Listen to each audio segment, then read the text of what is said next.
नमस्कार मित्रांनो, मी ज्योतिषाचार्य श्री संजय गुरुजी कोल्हापूर महाराष्ट्र येथून बोलत आहे।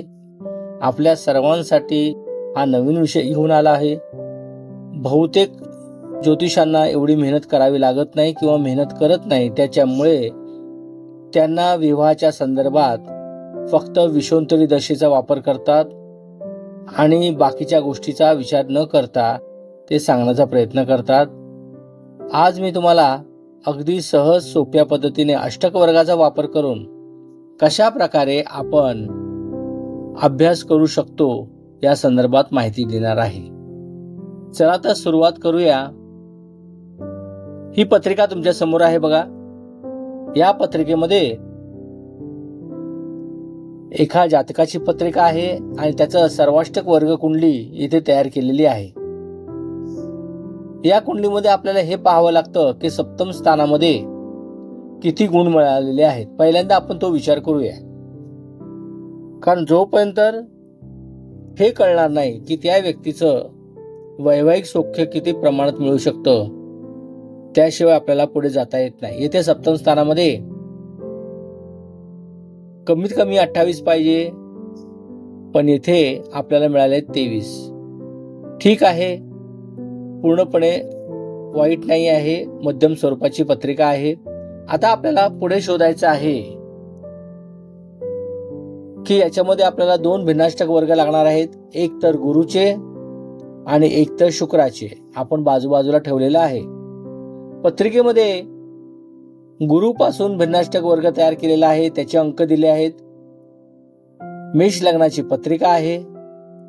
त्याप्रमाणे म्हटलं तर तुम्हाला शुक्र भिन्नाष्टकामध्ये शुक्राला 5 गुण आहेत आणि गुरु भिन्नाष्टकामध्ये सप्तम भावाला 6 गुण, म्हणजे जिथे गुरु आहे।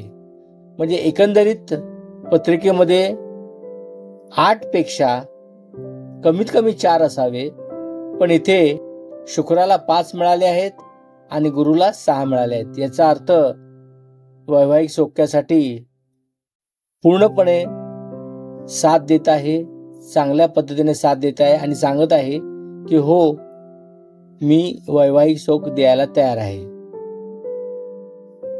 आता याच प्रमाणे पुढे गेलो तर आपल्या लक्षात येतंय, मगाशी सांगितल्याप्रमाणे की शुक्राला 5 मिळाले आहेत आणि गुरुला 6 मिळाले आहेत। शुक्र आहे अष्टम स्थानात आणि गुरु आहे सप्तम स्थानात। या दोघांचे भिन्नाष्टक वर्ग तयार केले आहेत।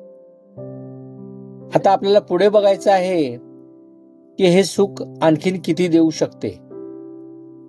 तर यासाठी आपल्याला पुन्हा आपण जाऊया गुरु याला आता याच्यामध्ये आपण एक बघूया की गुरु कुठे कुठे जास्त गुण देत आहे। कर्क मध्ये 7 गुण देत आहे, सिंह राशीमध्ये 6 गुण देत आहे आणि तुळ राशीला 6 गुण देत आहेत। याचाच अर्थ असा आहे की जेव्हा पण कर्क राशीमध्ये गुरु जाईल, सिंह राशीमध्ये गुरु जाईल किंवा सप्तम स्थानात म्हणजेच तुळ राशीत गुरु जाईल किंवा भ्रमण करेल गोचरीचा त्या वर्षात, तेव्हा त्याचा विवाहाचा योग जमून येतो किंवा त्याच्या त्रिकोणामध्ये जरी आला तरी जमण्याची शक्यता जास्त आहे। म्हणजेच तुम्हाला सप्तमाचा त्रिकोण जो आहे, म्हणजे मिथुन राशी, तुळ राशी आणि कुंभ राशी, या त्रिकोणात जरी सप्तमाच्या गुरु आला तरी विवाह होण्याची शक्यता जास्त असते। 14 मे 2002 रोजी गुरु कुंभ राशीत होता आणि तो तुळ राशी बरोबर त्रिकोणयोग करत होता। त्यावेळेला त्यांचा विवाह झालेला आहे हे तुमच्या लक्षात येईल। म्हणजे आपल्याला ते वर्ष शोधावं लागतंय गोचरीचा आणि त्याप्रमाणे तुम्ही त्या गोचर गुरुचा संबंध मूळच्या गुरुशी पण झाला, सप्तम भावाशी पण झाला आणि तो काळ त्या व्यक्तीचा विवाहाच्या संदर्भात होता। विवाह वयवर्ष 30 नंतर झालेला आहे हे पण तुमच्या लक्षात येईल।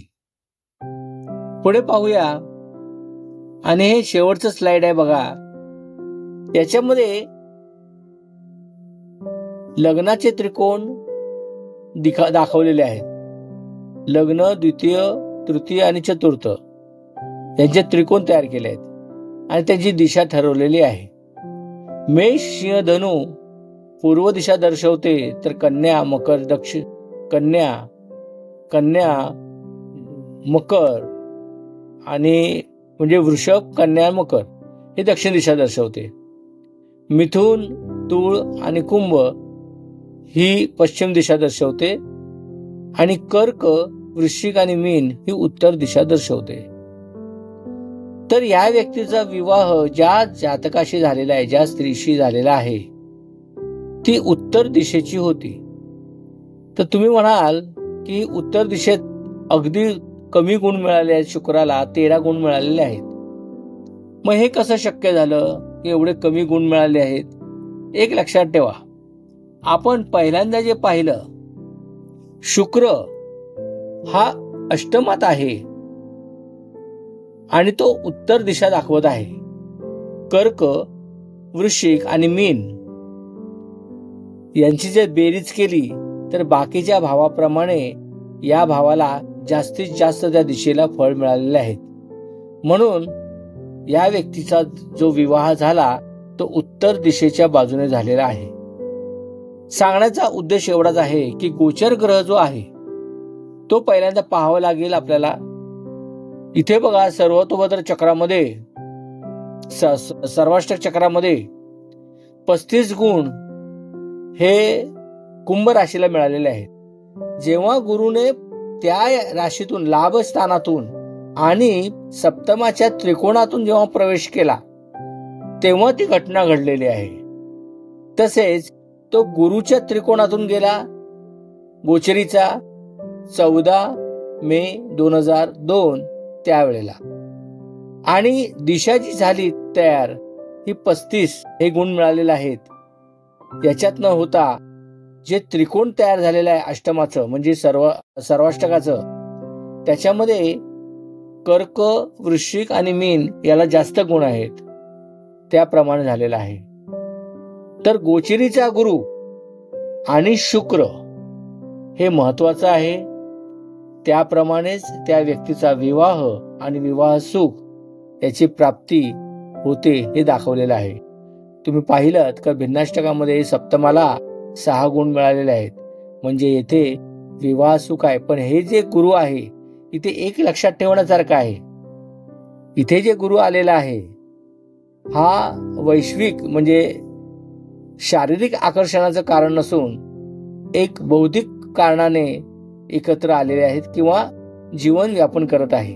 इथे शरीर सुखाला दुय्यम दर्जा दिलेला आहे आणि संसाराला प्रथम दर्जा दिलेला आहे, समाजाला प्रथम दर्जा दिलेला आहे. तर मला वाटतं की हा व्हिडिओ तुमच्यासाठी उपयुक्त ठरेल. वेळोवेळी तुम्ही पाहून घ्या, पुन्हा पुन्हा समजून घ्या. जर तुम्हाला काय अडचण असेल या विषयावरती तर मला कमेंट करा, मी तुम्हाला नक्की त्याचं उत्तर देईन. माझ्या या व्हिडिओला लाईक, सबस्क्राईब आणि शेअर करायला तुम्ही विसरू नका, जेणेकरून हा व्हिडिओ प्रत्येकाच्या हाती लागेल. धन्यवाद मित्रांनो. आपण पुन्हा भेटूया नवीन व्हिडिओकडे, नवीन विषयाने. धन्यवाद.